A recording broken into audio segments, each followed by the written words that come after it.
ये ले आपकी कॉफी। Thank you. अनमीर, मॉम डैड की बहुत याद आ रही है मुझे।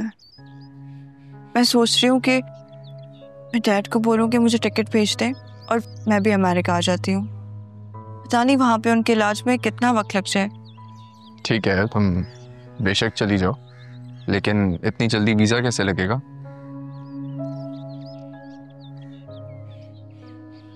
मेरा 5 साल का वीजा ऑलरेडी लगा हुआ है। क्या? तुमने कभी बताया ही नहीं। तुमने कभी पूछा ही नहीं। ठीक है, तुम बेशक चली जाओ, मुझे कोई एतराज नहीं है, लेकिन मसला ये है कि बच्चों को कौन संभालेगा? पता है ना, उन्हें तुम्हारी आदत हो गई है। हाँ, बस यही वजह है जिसकी वजह से मैं रुक जाती हूँ, वरना मैं तो कब की चली जाऊँ। क्या कर सकते हैं, उनका वहां जाना भी तो मजबूरी थी, हमारे इख्तियार में थोड़ी थी। और बच्चे भी अभी छोटे हैं, उनके डॉक्यूमेंट्स अगर हमने प्रोसेस करने में लगा दिए तो पता नहीं वीज़ा कब आएगा। तब तक तो वैसे ही इंशाल्लाह आंटी ठीक होके वापस आ जाएंगी। हाँ, बिल्कुल ठीक कह रहे हो तुम। एक बात बताऊं,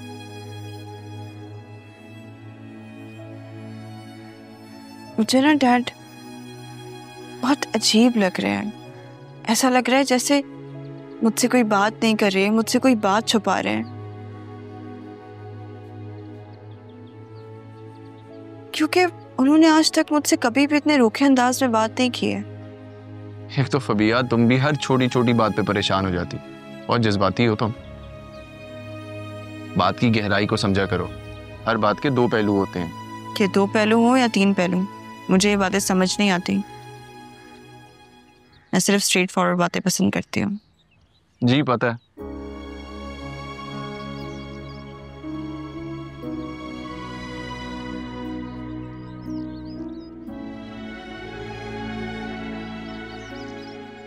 अच्छा सुनो, अब कॉफी तो हो गई, भूख लग रही है, अच्छा मजेदार सा खाना बना दो। ठीक है।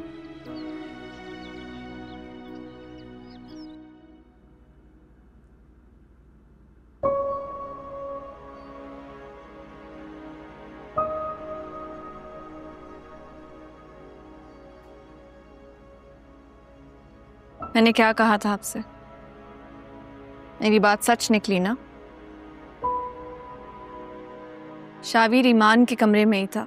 हाँ तो अच्छी बात है ना। अच्छा, आगे की जिंदगी दोनों साथ खुशी खुशी गुजारेंगे,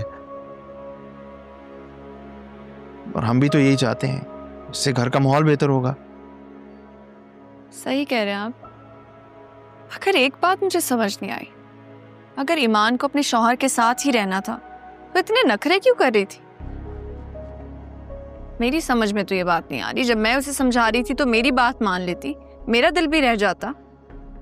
अच्छा ठीक है ना, छोड़ो इस बात को। भाई असल बात तो ये है ना कि उन दोनों का रिश्ता बेहतर हो रहा है,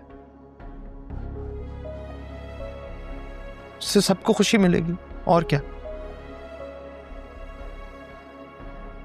खैर मैं अब्बू के पास जा रहा हूँ, मुझे कुछ कारोबार के सिलसिले में उनसे बात करनी। नारियान, जो भी बात हो, मगर आप उनके साथ कारोबार नहीं करेंगे। इन लोगों ने पहले भी अब्बू के साथ अच्छा नहीं किया, और अब भी मुझे यकीन है ये आपको और अब्बू को दूध से मक्खी की तरह निकाल के फेंक देंगे। मैं क्या हो गया तुम्हें, तुम इतना मनफी क्यों सोचती हो? हम सब कोशिश कर रहे हैं ना कि पहले की तरह सब कुछ ठीक हो जाए, कारोबार वापस ठीक हो जाए। थोड़ा वक्त लगेगा, सब्र करना होगा हमें।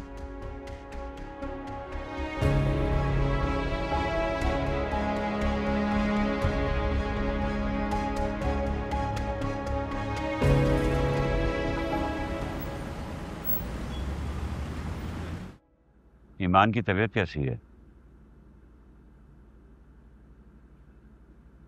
मैं तुमसे कुछ पूछ रहा हूं।